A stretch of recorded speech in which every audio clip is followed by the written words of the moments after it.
Hey guys, today's January 21st. That means we're reading Philippians chapter 2, verses 1 through 18. As we left off yesterday, Paul was encouraging them to share the gospel, whether that was in life or death, but we should always share the gospel.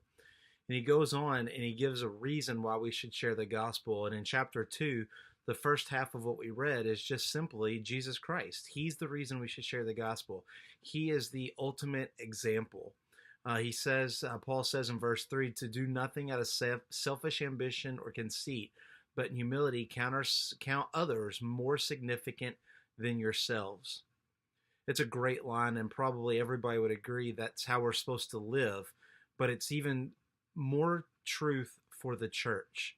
Sometimes as church, as a Christians, we hold ourselves up in our big buildings and our steeples, and I kind of have this pious opinion that we have it all right, and the heathens and the sinners don't.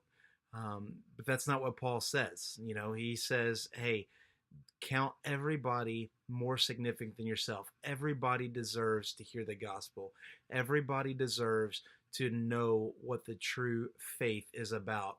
And he says, even Jesus Christ did that. Where he was God, he humbled himself. He came down to earth, took the form of a servant, washed people's feet, hung out with the sinners, hang out with the prostitutes, exactly what Michael talked about yesterday in his sermon, and took the form of a human, and he died even on a cross. He had the worst death of all, for the simple fact, not that he would be exalted, not that he would have the answers, not because he was the religious one. It's because even Jesus's job was to point people to his Father, to God. And that's exactly what Paul is saying our job is. And we see that in verses 12 and following of what we read today.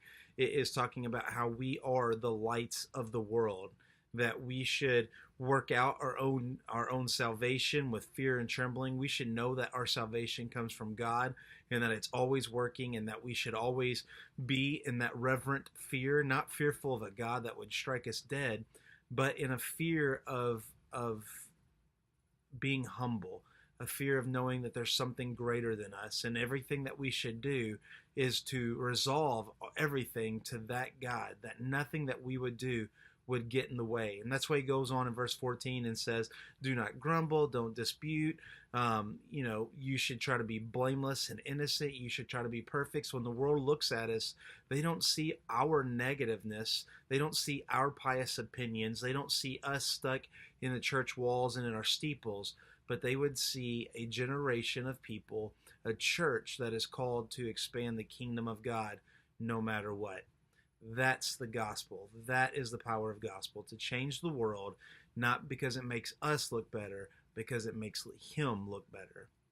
Guys, I'm so glad we're doing this. We're almost done.